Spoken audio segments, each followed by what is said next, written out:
برادران ذی وقار اور سامعین محترم، سیدنا صدیق اکبر رضی اللہ عنہ محبت رسول صلی اللہ علیہ وسلم کے سفیر ہیں۔ سیدنا صدیق اکبر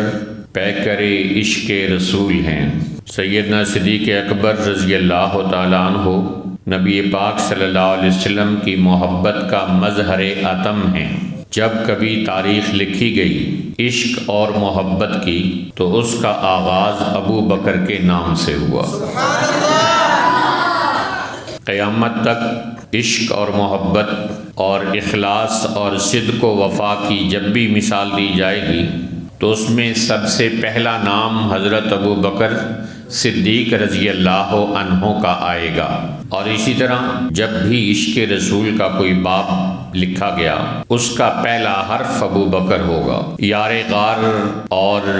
یار مزار کی محبتوں کی مثال قیامت تک دنیا دیتی رہے گی۔ رسول پاک علیہ السلام کے عشق میں اور آپ کی محبت میں صحابہ کرام ایک سے بڑھ کر ایک تھے، اور ہمہ وقت اس کوشش میں رہتے تھے کہ اپنی جان، مال، وقت، عزت، آبرو، فکر و خیال سب اللہ کے نبی علیہ السلام کی نظر کر دیں۔ لیکن صدیق اکبر رضی اللہ تعالیٰ عنہ نے رسول اکرم صلی اللہ علیہ وسلم سے محبت اور جان نثاری کا جو ثبوت دیا ہے، قیامت تک کے لیے وہ ضرب المثل بن گیا ہے۔ لوگ کہتے ہیں اگر محبت کرنی ہے تو ایسے کرو جیسے صدیق نے اپنے حبیب سے کر کے دکھائی، وفا کرنی ہے تو ایسے کرو جیسے صدیق نے اپنے محبوب سے کر کے دکھائی کہ آج بھی پہلو میں ساتھ لیٹے ہوئے۔ کتنی محبتیں ہیں جو مفادات کی نظر ہو جاتی ہیں اور وقتی ثابت ہوتی ہیں، لیکن یہ ایک ایسی محبت تھی کہ جس کو اللہ تعالیٰ نے دوام عطا کر دیا اور اس کو زندہ و جاوید کر دیا۔ حدیث میں آتا ہے کہ ایک مرتبہ نبی پاک صلی اللہ علیہ وسلم نے کھانا تیار کرایا اور اپنے ہاتھ سے صحابہ کرام کو ایک ایک لقمہ کھلایا، اور جب ابو بکر صدیق رضی اللہ عنہ کی باری آئی تو ان کو 3 لقمے اپنے ہاتھ سے کھلائے۔ تو آپ صلی اللہ علیہ وسلم کے چچا حضرت عباس رضی اللہ عنہ نے حیران ہو کر پوچھا، یا رسول اللہ صلی اللہ علیہ وسلم سب کو تو ایک ایک لقمہ کھلایا اور حضرت ابو بکر صدیق رضی اللہ عنہ کو آپ نے 3 لقمے کیوں کھلائے؟ تو آپ صلی اللہ علیہ وسلم نے فرمایا، جب میں نے پہلا لقمہ کھلایا تو جبرائیل امین نے کہا اے عتیق تجھے مبارک ہو۔ جب دوسرا لقمہ کھلایا تو اسرافیل علیہ السلام نے کہا اے صدیق تجھے مبارک ہو، اور جب تیسرا لقمہ کھلایا تو حضرت اسرافیل علیہ السلام نے کہا اے عتیق تجھے مبارک ہو۔ تو اللہ کے نبی صلی اللہ علیہ وسلم کے دست مبارک سے تو ایک لقمہ بھی بہت تھا، لیکن آپ صلی اللہ علیہ وسلم کے مبارک ہاتھوں سے ایک نہیں 3 نوالے جس ہستی کے پیٹ کے اندر چلے جائیں وہ ہستی یقیناً صحابہ میں سب سے بلند تر مقام کی حامل ہستی ہوگی۔ تو نبی پاک علیہ السلام سے حضرت ابو بکر صدیق رضی اللہ تعالیٰ عنہ کا عشق اور آپ کی محبت کوئی ایک لمحے کی نہیں تھی، ایک مہینے کی نہیں تھی، ایک سال کی نہیں تھی اور عمر بھر کی نہیں تھی، بلکہ وہ محبت عمر بھر رہی، زندگی کے ہر لمحے پر مشتمل رہی اور ماہ و سال کے ہر لمحے پر مشتمل رہی، اور زندگی کے لمحات کو کراس کر کے موت کے بعد بھی وہ اللہ کے پیغمبر کے ساتھ آرام فرما رہے۔ دنیا میں کوئی ایسی عشق اور محبت کی لازوال مثال کوئی دکھا سکتا ہے؟ سفر ہو یا حضر، جہاں اللہ کے محبوب ہے وہاں صدیق اکبر ہیں۔ حضور صلی اللہ علیہ وسلم مکہ میں تو ابو بکر مکہ میں، حضور حرم میں تو ابو بکر حرم میں، حضور غار ثور میں تو ابو بکر غار ثور میں، حضور مدینے میں تو ابو بکر مدینے میں، حضور بدر میں تو ابو بکر بدر میں، حضور احد میں تو ابو بکر احد میں، حضور تبوک میں تو ابو بکر تبوک میں، حضور صلی اللہ علیہ وسلم غزوہ خندق میں تو ابو بکر صدیق غزوہ خندق میں، حضور طائف اور خیبر میں تو ابو بکر طائف اور خیبر میں، تو جنگ ہو یا امن، خلوت ہو یا جلوت، سفر ہو یا حضر، زندگی ہو یا موت، کوئی ایک لمحہ ایسا نہیں جب صدیق اللہ کے نبی علیہ الصلوۃ والسلام سے جدا ہوا ہو۔ قرآن کی آیت کے مطابق منہا خلقناکم وفیہا نعیدکم ومنہا نخرجکم تارۃ اخری، اسی مٹی سے تمہیں پیدا کیا گیا، اسی میں تم دوبارہ لوٹائے جاؤ گے اور اسی سے تم دوبارہ اٹھائے جاؤ گے۔ تو گویا رسول اکرم صلی اللہ علیہ وسلم اور حضرت ابو بکر کی مٹی کا خمیر ایک جگہ سے تیار کیا گیا، اور وہ بھی جنت کی مٹی۔ آج بھی کوئی سوختہ سامان کہتے ہیں کہ ابو بکر جنت میں نہیں جائے گا، ہم کہتے ہیں عقل و خرد کے اندھو، ابو بکر تو آج بھی جنت میں ہے۔ سبحان اللہ۔ آپ صلی اللہ علیہ وسلم نے فرمایا ما بین بیتی و منبری روضۃ من ریاض الجنہ، میرے گھر اور منبر کے درمیان کی جگہ جنت کا باغ ہے۔ تو صدیق تو آج بھی جنت کے باغ میں سویا ہوا ہے۔ تو حضرت ابوبکر صدیق رضی اللہ تعالیٰ عنہ کے عشق رسول اور محبت رسول کے بے مثال اور لازوال واقعات ہیں۔ وقت کی تنگ دامنی کو دیکھتے ہوئے ہم چند واقعات آپ کی خدمت میں عرض کرتے ہیں، جس سے ایک طرف ہمیں حضرت ابوبکر صدیق رضی اللہ تعالیٰ عنہ کی آپ صلی اللہ علیہ وسلم کے ساتھ محبت کی نادر مثالیں سامنے آئیں گی، اور دوسری طرف ہمیں عظمت صدیق اکبر رضی اللہ عنہ کے ابواب بھی سمجھ آئیں گے، اور تیسری طرف یہ بھی سمجھ آئے گا کہ نماز اچھی، روزہ اچھا، حج اچھا، زکوٰۃ اچھی، مگر باوجود اس کے میں مسلمان ہو نہیں سکتا نہ جب تک کٹ مروں میں خواجہ بطحا کی حرمت پر، خدا شاہد ہے کہ کامل میرا ایمان ہو نہیں سکتا۔ بہت سارے واقعات ہیں، جن میں سے ہم ایک واقعہ جو سیرت حلبیہ میں امام حلبی رحمۃ اللہ علیہ نے لکھا ہے وہ آپ کی خدمت میں سنانے سے ابتدا کرتے ہیں۔ سیرت حلبیہ میں لکھا ہے کہ نبی پاک صلی اللہ علیہ وسلم اور آپ کے صحابہ دار ارقم میں چھپ کر نماز ادا کرتے تھے، اور اعلانیہ تبلیغ کی اللہ کی طرف سے ابھی اجازت نہیں ملی تھی، لیکن حضرت ابوبکر صدیق رضی اللہ تعالیٰ عنہ جیسا جانثار اور وفادار ساتھی آپ صلی اللہ علیہ وسلم کی خدمت میں آتا ہے اور آ کر عرض کرتا ہے یا رسول اللہ صلی اللہ علیہ وسلم، ہم حق پر ہیں تو اپنے اس حق مذہب کا پرچار اور اس کی تبلیغ لوگوں کے سامنے نہ کریں؟ تو آپ علیہ الصلوۃ والسلام نے فرمایا انا قلیل یا ابا بکر، اے ابو بکر ابھی ہماری تعداد کم ہے۔ لیکن صدیق اکبر رضی اللہ تعالیٰ عنہ کا اصرار جاری رہا۔ اس وقت تک کل 28 لوگ مسلمان ہوئے تھے۔ تو حضرت ابوبکر صدیق رضی اللہ تعالیٰ عنہ کے اصرار پر رسول پاک صلی اللہ علیہ وسلم ان 28 صحابہ کو لے کر حرم شریف میں تشریف لے گئے۔ تو لوگ تو کہتے ہیں نا کہ پہلی مرتبہ خانہ کعبہ میں مسلمان حضرت عمر رضی اللہ عنہ کے آنے پر آئے، نہیں، اس سے پہلے صدیق اکبر رضی اللہ تعالیٰ عنہ کے اصرار اور آپ کی درخواست پر رسول اللہ صلی اللہ علیہ وسلم اور اس وقت کے جو مسلمان تھے جن کی تعداد 28 یا 38 کے قریب تھی، وہ سارے مسلمان وہاں آئے، اور حضرت ابوبکر صدیق رضی اللہ تعالیٰ عنہ نے وہاں کھڑے ہو کر تقریر کی۔ حرم شریف ہے، نبی پاک صلی اللہ علیہ وسلم کی صدارت ہے، اور گنتی کے چند مسلمان ہیں، اور کافروں کا ہجوم ہے، انتقام میں ڈوبے ہوئے،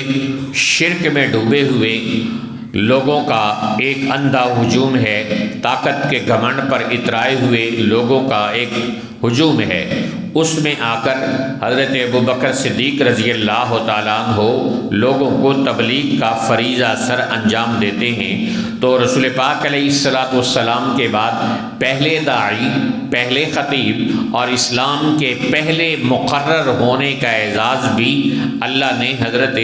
ابوبکر صدیق رضی اللہ تعالیٰ عنہ کو عطا فرمایا۔ تو حضرت ابوبکر صدیق رضی اللہ تعالیٰ عنہ نے جب حرم شریف میں دعوت و تبلیغ دینی شروع کی تو کافر انتقام کے مارے اٹھ کھڑے ہوئے اور گنتی کے چند مسلمانوں پر ٹوٹ پڑے، اور حضرت ابوبکر صدیق رضی اللہ تعالیٰ عنہ کو خاص طور پر اپنے ظلم و تشدد کا نشانہ بنایا، اور اس حد تک ان پر ظلم کیا کہ وہ بے سدھ ہو گئے، بے ہوش ہو گئے۔ اور ان ظالموں میں ایک عتبہ بن ربیعہ کے نام کا ظالم تھا، جس نے اپنے جوتوں کے ذریعے سے حضرت ابوبکر صدیق رضی اللہ تعالیٰ عنہ کے چہرے کے اوپر بہت شدید ضربیں لگائی، جس سے حضرت ابوبکر صدیق بے ہوش ہو گئے۔ ان کو مردہ سمجھ کر ان کے قبیلہ بنو تیم کے لوگ اٹھا کر گھر لے گئے، اور گھر میں ماں باپ کو کہا کہ اس کا خیال کریں، اور واپس آ کر حرم شریف میں اعلان کیا کہ اگر حضرت ابوبکر صدیق فوت ہو گئے تو ہم عتبہ بن ربیعہ کو بدلے میں قتل کر دیں گے۔ اور پھر یہ لوگ واپس پہنچے اور سارا دن حضرت ابوبکر صدیق رضی اللہ تعالیٰ عنہ کو ہوش میں لانے اور بلانے کی کوشش کرتے رہے، اور دن بھر حضرت ابوبکر صدیق رضی اللہ تعالیٰ عنہ ہوش میں نہ آئے۔ جب سورج غروب ہونے کا وقت آیا تو اس وقت صدیق اکبر رضی اللہ تعالیٰ عنہ نے آنکھیں کھولی تو والدہ ماجدہ اور والد محترم جو ابھی مسلمان نہیں ہوئے تھے اور رشتہ دار سارے ہی کافر موجود تھے، تو اس وقت جو ہی آنکھیں کھولی تو لوگوں نے ان کو بلانا چاہا، ان سے بات کرنا چاہی، تو حضرت ابوبکر صدیق رضی اللہ تعالیٰ عنہ کی زبان پر ایک ہی لفظ آیا، ما فعل رسول اللہ صلی اللہ علیہ وسلم، اللہ کے رسول صلی اللہ علیہ وسلم کا کیا حال ہے، میرے محبوب صلی اللہ علیہ وسلم کا کیا حال ہے۔ رشتہ دار پوچھتے ہیں تم ٹھیک تو ہو، تمہیں زیادہ چوٹیں تو نہیں آئیں، زیادہ درد تو نہیں ہو رہی، اور آگے سے ان کا ایک ہی جملہ ہے، میرے محبوب صلی اللہ علیہ وسلم کا کیا حال ہے۔ رشتہ دار چونکہ مسلمان نہیں تھے، اس لیے وہ ناراض ہو کر کہنے لگے کہ جس کی وجہ سے تمہیں اتنی چوٹ آئی، اتنا تشدد تمہارے اوپر ہوا کہ تمہاری جان تک خطرے میں پڑ چکی ہے، اب اتنے گھنٹوں بعد ہوش میں آئے ہو تو پھر اسی بندے کا نام لے رہے ہو۔ تو رشتہ دار ناراض ہو کر چلے گئے، لیکن ماں باپ تو ماں باپ ہوتے ہیں، وہ کہاں جاتے۔ انہوں نے پھر بلانے کی کوشش کی کہ ابوبکر کچھ کھا لے، کچھ پی لے، کچھ بولے، کچھ بتائے کہ کتنا درد ہو رہا ہے، کہاں درد ہو رہا ہے۔ تو حضرت ابوبکر صدیق رضی اللہ تعالیٰ عنہ ایک ہی لفظ کہہ رہے ہیں، ما فعل رسول اللہ صلی اللہ علیہ وسلم، میرے محبوب صلی اللہ علیہ وسلم کا کیا حال ہے۔ انہوں نے کہا کچھ کھا لو پہلے، کچھ پی لو، اس کے بعد تمہیں بتاتے ہیں کہ کیا حال ہے۔ کہا نہیں، لا اذوق طعاما ولا اشرب شرابا او آتی رسول اللہ صلی اللہ علیہ وسلم، اللہ کی قسم میں اس وقت تک روٹی کا ایک لقمہ نہیں کھاؤں گا اور پانی کا ایک گھونٹ نہیں پیوں گا جب تک میرے محبوب صلی اللہ علیہ وسلم کی خیر خبر مجھے نہیں مل جاتی۔ تو ماں نے مجبور ہو کے کہا بیٹا مجھے تو تمہارے محبوب صلی اللہ علیہ وسلم کا پتہ نہیں کہ وہ کہاں ہیں اور کس حال میں ہوں گے۔ تو کہا آپ ام جمیل کے پاس جائیں اور ان سے رسول اللہ صلی اللہ علیہ وسلم کی خبر لے کے آئیں۔ ام جمیل بنت خطاب حضرت عمر رضی اللہ تعالیٰ عنہ کی بہن تھیں اور شروع میں ہی اسلام قبول کر چکی تھیں۔ تو والدہ محترمہ ان کی خدمت میں گئیں اور ان سے کہا بھائی تمہارے نبی صلی اللہ علیہ وسلم کا کیا حال ہے۔ تو ان کو بھی پتہ تھا کہ حضرت ابوبکر صدیق کی والدہ ابھی مسلمان نہیں ہوئیں، تو ان کو اللہ کے نبی کی خبر دینا، راز بتانا یہ ٹھیک نہیں ہے۔ تو انہوں نے آگے سے کہا کہ میں تو نہیں جانتی کسی محمد بن عبداللہ کو اور کسی ابو بکر کو، ہاں یہ ہو سکتا ہے کہ تم مجھے اپنے بیٹے کے پاس لے چلو، میں اس کی وہاں حالت دیکھ کر بتاؤں گی کہ کیا ہے۔ تو وہ ام جمیل کو والدہ لے کر حضرت ابوبکر کی خدمت میں آئیں، تو جو ہی حضرت ابوبکر صدیق رضی اللہ تعالیٰ عنہ نے حضرت ام جمیل کو دیکھا تو ان کی آنکھوں میں چمک آ گئی اور فوراً زبان پہ سوال آیا، ما فعل رسول اللہ صلی اللہ علیہ وسلم، ام جمیل جلدی بتاؤ میرے محبوب صلی اللہ علیہ وسلم کا کیا حال ہے۔ تو ام جمیل نے اشارہ کیا کہ آپ کی والدہ کھڑی ہیں، ان کے ہوتے ہوئے بتاؤ۔ تو انہوں نے کہا کوئی مسئلہ نہیں، آپ ان کے ہوتے ہوئے بتا دیں، یہ میری ماں ہے، یہ اس راز کو نہیں کھولے گی۔ تو اس پر حضرت ام جمیل رضی اللہ عنہا نے بتایا کہ الحمدللہ رسول اللہ صلی اللہ علیہ وسلم بالکل ٹھیک ہیں۔ تو اب چاہیے تھا نا کہ وہ کچھ کھا لیتے، پی لیتے، اپنے زخم ٹھیک کروا لیتے۔ کہا نہیں، جب تک میں رسول پاک علیہ السلام کی خدمت میں جا کر آپ کو اپنی آنکھوں سے نہیں دیکھ لیتا، اس وقت تک میرا اطمینان کامل نہیں ہوگا۔ چنانچہ انہیں کہا کہ مجھے تم اٹھا کر لے چلو، جسم کا انگ انگ زخمی ہو اور آدمی گھنٹوں بے ہوش رہا ہو، اس کو اٹھا کے لے جانا۔ چنانچہ حضرت ام جمیل اور حضرت ابوبکر صدیق کی والدہ یا کچھ اور لوگ بھی حضرت ابوبکر صدیق کو کندھوں پر سہارا دیتے ہوئے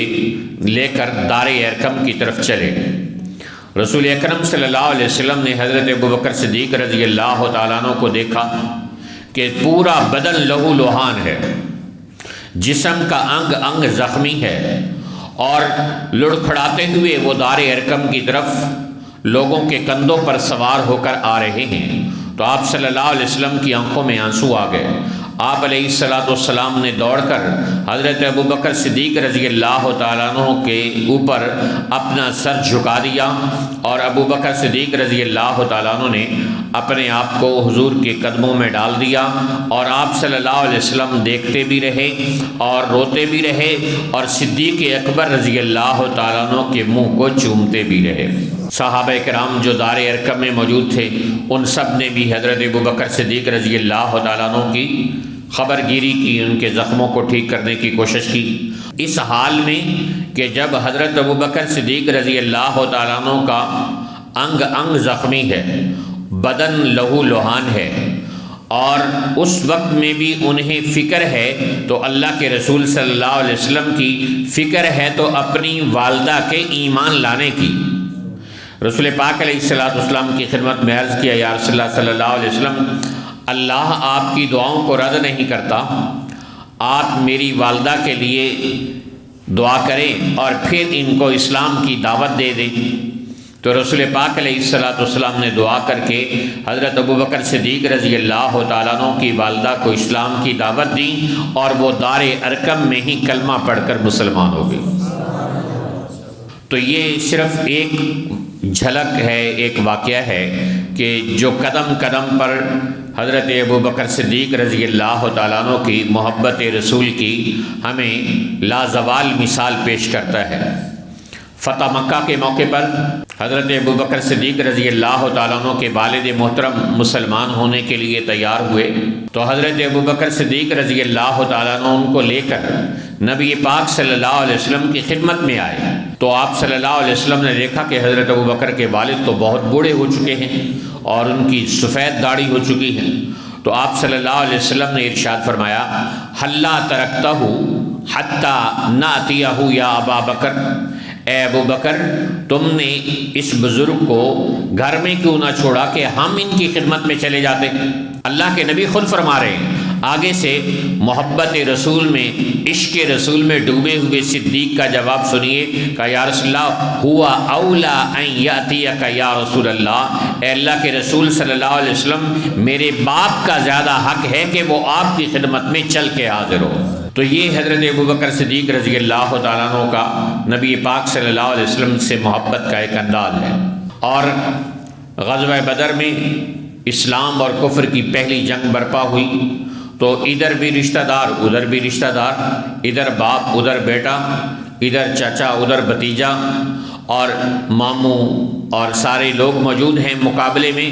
اور غزوہ بدر ہو جانے کے بعد حضرت ابوبکر صدیق رضی اللہ تعالیٰ عنہ کے صاحبزادے حضرت عبد الرحمن رضی اللہ عنہ بھی مسلمان ہو گئے، لیکن پہلی جنگ میں وہ مسلمان نہیں ہوئے تھے، کافروں کی طرف سے لڑے، اور عرب کے بڑے شاہ سواروں اور بڑے بہادروں میں ان کا شمار ہوتا تھا، اور تیر اندازی میں تو حضرت عبد الرحمن بن ابی بکر رضی اللہ تعالیٰ عنہ کا کوئی عرب میں ثانی نہیں تھا، اتنے ماہر تیر انداز تھے۔ انہوں نے مسلمان ہونے کے بعد ایک مرتبہ اپنے والد محترم حضرت ابوبکر صدیق رضی اللہ تعالیٰ عنہ کی خدمت میں عرض کیا، ابا جان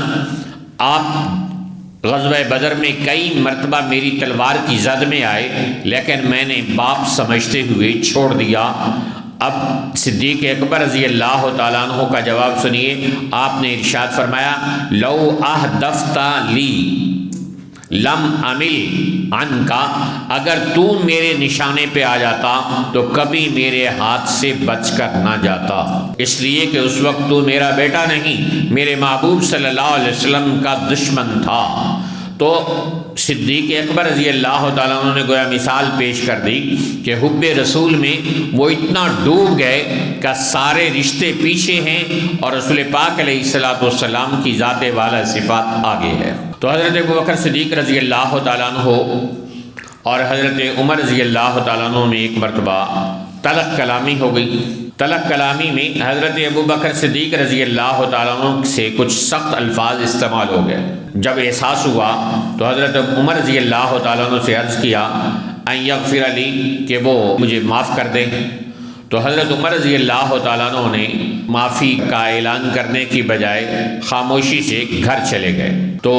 حضرت ابوبکر صدیق رضی اللہ تعالیٰ عنہ نبی پاک صلی اللہ علیہ وسلم کی خدمت میں آئے اور آ کر عرض کیا، یا رسول اللہ صلی اللہ علیہ وسلم، میرے اور حضرت عمر کے درمیان کچھ بات چیت ہوئی، اس میں تلخ کلامی ہو گئی تو وہ مجھ سے ناراض ہو گئے، میں نے ان سے سوری کی، معافی مانگی تو وہ گھر چلے گئے، اب میں آپ کی خدمت میں آیا ہوں۔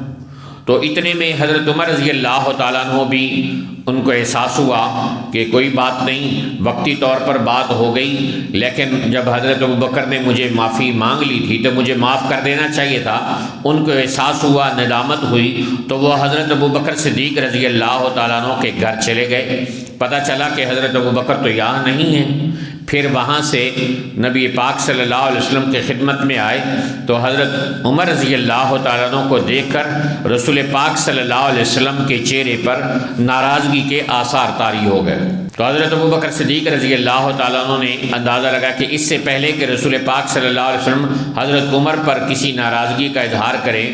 دو زانو ہو کر گھٹنوں کے بل حضور کی خدمت میں جھک گئے اور کہا، یا رسول اللہ انا کنت ازلم، انا کنت ازلم، اللہ کے رسول صلی اللہ علیہ وسلم زیادتی میری تھی، زیادتی میری تھی، حضرت عمر کا قصور نہیں ہے۔ اس کے باوجود، اور جب وہ گئے حضرت ابوبکر صدیق رضی اللہ تعالیٰ عنہ اور کہا، یا رسول اللہ اس طرح بات ہوئی ہے میرے اور عمر کے درمیان اور میں نے معافی مانگی اور انہوں نے معاف نہیں کیا، تو آپ صلی اللہ علیہ وسلم نے 3 مرتبہ دعا کی، یغفر اللہ لک یا ابا بکر، یغفر اللہ لک یا ابا بکر،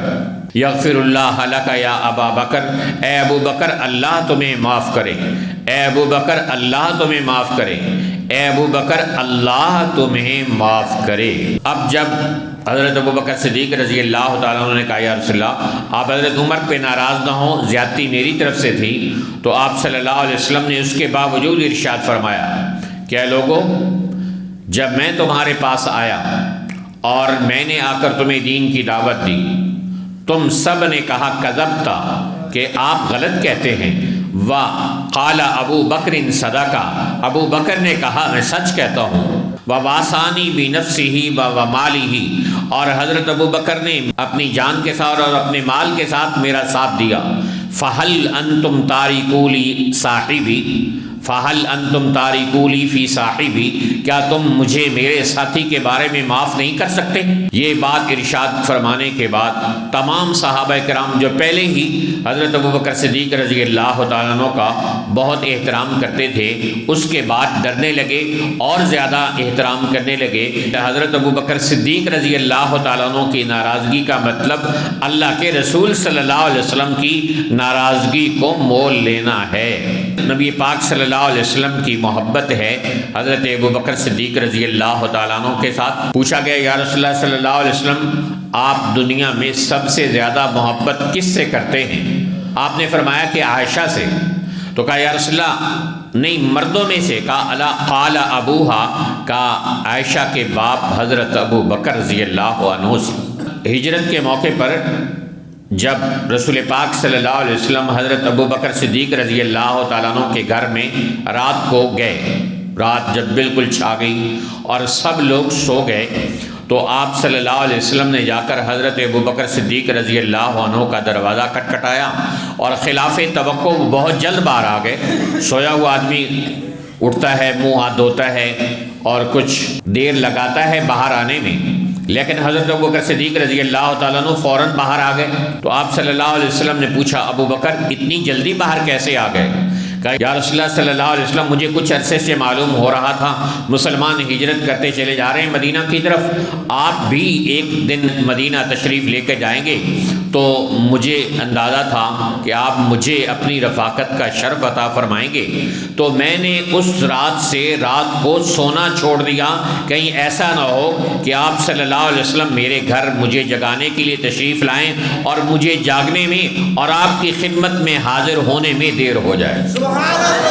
اسی سفر ہجرت میں راستے میں ایک چرواہے سے حضرت ابوبکر صدیق رضی اللہ تعالیٰ عنہ دودھ دوہ کر رسول پاک علیہ السلام کو پلایا۔ دودھ کس نے پیا؟ اللہ کے رسول صلی اللہ علیہ وسلم نے۔ حضرت ابوبکر صدیق رضی اللہ تعالیٰ عنہ کے الفاظ یہ ہیں کہ یا رسول اللہ دودھ آپ نے پیا ہے اور سیر میں ہو گیا ہوں۔ دودھ کوئی پیے اور سیر کوئی ہو، یہ عشق و محبت کی مثال نہیں تو اور کیا ہے۔ اور اسی سفر ہجرت میں جب غار میں جانے کی باری آئی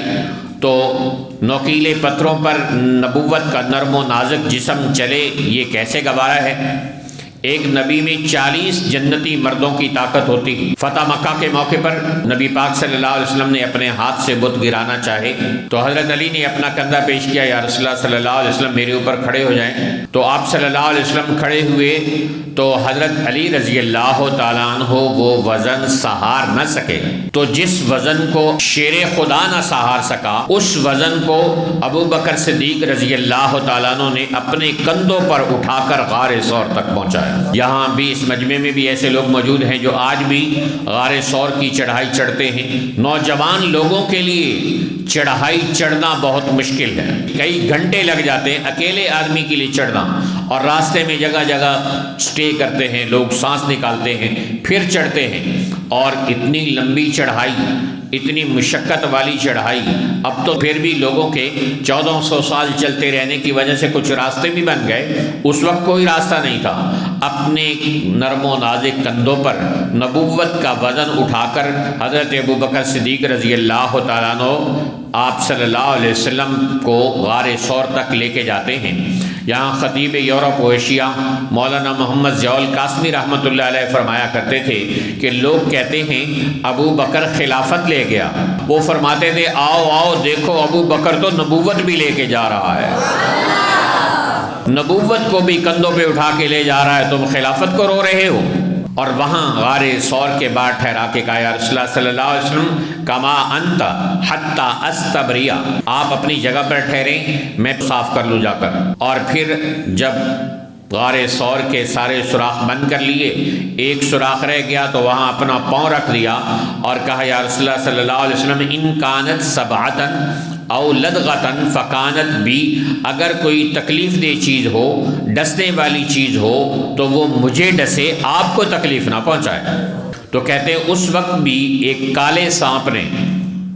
صدیق اکبر رضی اللہ تعالیٰ عنہ کے قدموں کو آ کر ڈنگ مارا، تو کالا 1400 سال سے صدیق کا دشمن ہے، 1400 سال سے کالا ابو بکر صدیق کو ڈنگ مار رہا ہے۔ بعض علماء یہ کہتے ہیں کہ وہ ایک سانپ تھا، حضرت عیسیٰ علیہ السلام کے زمانے سے موجود تھا، جس کو کہا گیا کہ اس غار میں رسول اللہ صلی اللہ علیہ وسلم تشریف لے کر آئیں گے، تو وہ وہاں ٹھہرا ہوا تھا۔ اور جب نبی پاک صلی اللہ علیہ وسلم کی زیارت کی باری آئی تو حضرت ابو بکر صدیق نے وہاں پاؤں رکھ دیا۔ صدیوں سے وہ اس انتظار میں تھا کہ اللہ کے نبی علیہ السلام کا دیدار ہو، اور جب دیدار کا وقت آیا تو آگے پاؤں اڑ گیا، تو حضرت ابوبکر صدیق کو ڈنگ نہیں مارا بلکہ اس نے پاؤں چوما کہ ابوبکر پاؤں ہٹاؤ، میں بھی اللہ کے نبی کا دیدار کر لوں۔ تو گویا یہ اشارہ تھا کہ سانپ ہو یا کوئی انسان، اسے اگر اللہ کے نبی تک پہنچنا ہے تو پہلے صدیق کے قدموں میں آنا ہوگا۔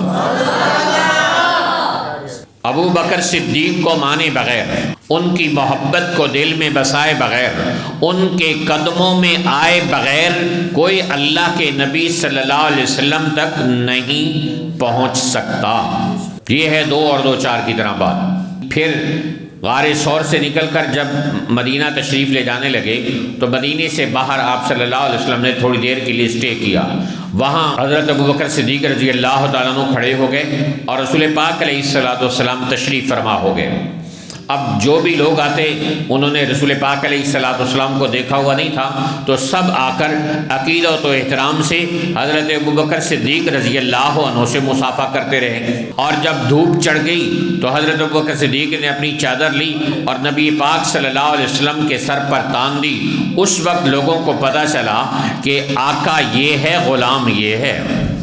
محب یہ ہے، محبوب یہ ہے، ابو بکر یہ ہے اور نبی یہ ہے۔ اب سوال یہ کہ ایسا کیوں کیا؟ حضرت ابوبکر صدیق رضی اللہ تعالیٰ لوگوں کو مصافحہ کرتے رہے، اور یہ کیوں نے کہا بھائی وہ اللہ کے رسول تشریف فرمائے ان سے مصافحہ کرو؟ اس لیے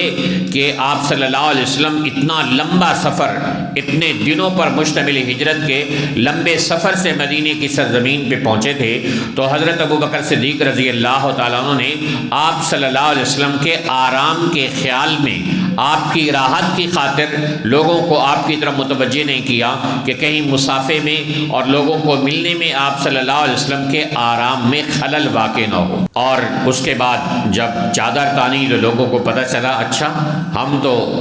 ان کو آقا سمجھ کر سلام کرتے رہے، وہ تو غلام تھے، اور صرف اس لیے کیا کہ رسول پاک علیہ السلام کی راحت اور آپ کے آرام میں فرق نہ آئے۔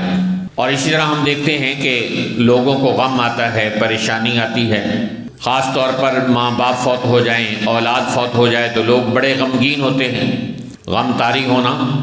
فطری بات ہے۔ رسول پاک صلی اللہ علیہ وسلم کے صاحبزادے حضرت ابراہیم رضی اللہ تعالیٰ عنہ فوت ہوئے تو آپ صلی اللہ علیہ وسلم نے ان کو اپنے بازوؤں پہ اٹھایا ہوا تھا اور آپ کی آنکھوں سے آنسو جاری تھے۔ ایک صحابی نے کہا یا رسول اللہ صلی اللہ علیہ وسلم، آپ ہمیں تو ارشاد فرماتے ہیں رونے سے روکتے ہیں اور آپ کے اپنے آنسو بہہ رہے ہیں، تو آپ علیہ السلام نے ارشاد فرمایا کہ انا بفراقک یا ابراہیم لمحزونون، اے میرے لخت جگر ابراہیم، ہم تیری جدائی پر غمگین ہیں، لیکن کہتے وہی ہیں جس سے ہمارا اللہ راضی ہو، انا للہ و انا الیہ راجعون۔ تو فطری غم ہوتا ہے۔ نبی پاک صلی اللہ علیہ وسلم کی سب سے بڑی صاحبزادی حضرت زینب رضی اللہ تعالیٰ عنہ کے خاوند حضرت ابو العاص رضی اللہ تعالیٰ عنہ ہیں۔ ان کے اندر آپس میں بہت زیادہ انڈرسٹینڈنگ تھی، بہت زیادہ محبت تھی۔ جب وہ مسلمان ہو گئے تو پھر آپ صلی اللہ علیہ وسلم نے ان کے اسی نکاح کو برقرار رکھا،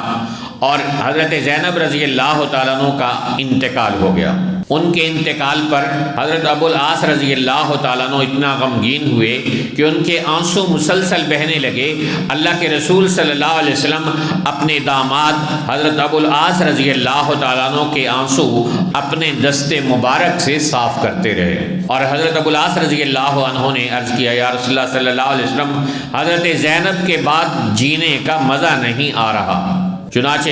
حضرت زینب رضی اللہ تعالیٰ عنہا کے انتقال کے کچھ عرصے بعد آپ صلی اللہ علیہ وسلم کے داماد حضرت ابو العاص رضی اللہ تعالیٰ عنہ بھی انتقال کر گئے۔ تو فطری غم ہوتا ہے، تو آپ علیہ السلام کو وہ اپنے بیٹے کی جدائی پر لگا۔ ماں باپ فوت ہوں یا اولاد فوت ہو یا کوئی قریبی تعلق والا بندہ فوت ہو تو آدمی کا غم بعض اوقات جانے کا نام نہیں لیتا۔ حضرت ابوبکر صدیق رضی اللہ تعالیٰ عنہ نے ایک فارمولہ بتایا ہے کہ اگر تم چاہتے ہو کہ تمہارا غم دور ہو جائے، عیون الاخبار جلد 3 صفحہ نمبر 70 پر یہ حضرت ابوبکر صدیق کا فرمان لکھا ہے کہ اذکروا فقد رسول اللہ صلی اللہ علیہ وسلم رسول پاک علیہ الصلوۃ والسلام کے دنیا سے تشریف لے جانے کے وقت کو یاد کر لو، اللہ تمہارے غم کو ہلکا کر دے گا، وَعَزَّمَ اللَّهُ أَجْرَكُمْ، اور تمہارے اجر کو اللہ بڑھا دے گا۔ کہ دنیا میں اس سے بڑا غم، اس سے بڑی تکلیف کا لمحہ تو اور کوئی نہیں آیا کہ اللہ کے پیغمبر صلی اللہ علیہ وسلم دنیا سے تشریف لے گئے۔ محبت رسول کے تذکرے کرتے رہیں تو اوقات اور لمحات تو ختم ہو جائیں گے، لیکن ایسی ہستی کی محبت رسول کا تذکرہ ختم نہیں ہوگا کہ جس کی 63 سال کی زندگی کا لمحہ لمحہ اور گھنٹہ گھنٹہ، دن اور ہفتہ اور سال اور زندگی کے تمام لمحات عشق رسول اور محبت رسول میں ڈوبے ہوئے ہوں۔ ان کی محبت رسول کا تذکرہ ایک محدود ترین وقت میں کیسے کیا جا سکتا ہے؟ اللہ تعالیٰ کی ذات سے دعا ہے کہ اللہ رب ذوالجلال حضرت ابوبکر صدیق رضی اللہ تعالیٰ عنہ کی محبت بھی ہمیں نصیب فرمائے، اور حضرت ابوبکر صدیق رضی اللہ تعالیٰ عنہ نے اپنے طرز عمل سے جو محبت رسول کے گہرے نقش قائم فرمائے ہیں، ان نقوش کو اللہ ہمیں اپنانے کی توفیق عطا فرمائے، اور ہم میں سے ہر ایک کے سینے کو مدینہ بنائے، اور محبت رسول سے ہم سب کو سرشار فرمائے۔ حضرت ابوبکر صدیق رضی اللہ تعالیٰ عنہ کے فرمان کے ساتھ آج کی گفتگو کو مکمل کرتے ہیں۔ حضرت ابوبکر صدیق رضی اللہ تعالیٰ عنہ کے سامنے ایک مرتبہ ایک بڑے پروں والا سفید کوا پیش کیا گیا، اور لوگ ان کو لے کر آئے، کہا جی حضرت ابوبکر صدیق کو کہا امیر المومنین اس کے پر دیکھیں کتنے نرم اور ملائم ہیں۔ تو آپ رضی اللہ تعالیٰ عنہ اس کے پروں پر ہاتھ پھیرتے رہے اور فرماتے رہے کہ جب بھی کوئی پرندہ اللہ کے ذکر سے غافل ہوتا ہے تو وہ شکار کر لیا جاتا ہے، اور جب بھی کوئی بندہ اللہ کے ذکر سے غافل ہوتا ہے تو مصیبت اور پریشانی میں مبتلا ہو جاتا ہے۔ تو اس لیے نیت رکھے کہ انشاءاللہ العزیز ہم اپنے آپ کو اللہ کے ذکر میں ہر گھڑی ہر لمحہ مصروف رکھیں گے انشاءاللہ، ورنہ کم از کم ہفتے بعد جو مجلس ذکر کا سلسلہ ہے، جہاں بھی اللہ موقع عطا کرے تو مجلس ذکر میں شرکت کرنے کی نیت تازہ رکھیں کہ ہفتے بعد ایمان کی ٹیوننگ ہو جاتی ہے اور ایمان تر و تازہ ہو جاتا ہے۔ اجتماعی طور پر بیٹھ کر اللہ کا نام لینے سے جو روحانیت اور اللہ کی رحمت اور برکت دلوں پر اور جسموں پر اترتی ہے اس کا کوئی اندازہ نہیں کیا جا سکتا۔ اس لیے نیت رکھے کہ انشاءاللہ العزیز ہم جب تک زندہ ہیں اللہ کے ذکر سے اپنی زبانوں کو تر و تازہ رکھیں گے، اور مجالس ذکر میں اہتمام اور پابندی کے ساتھ شرکت کرتے رہیں گے۔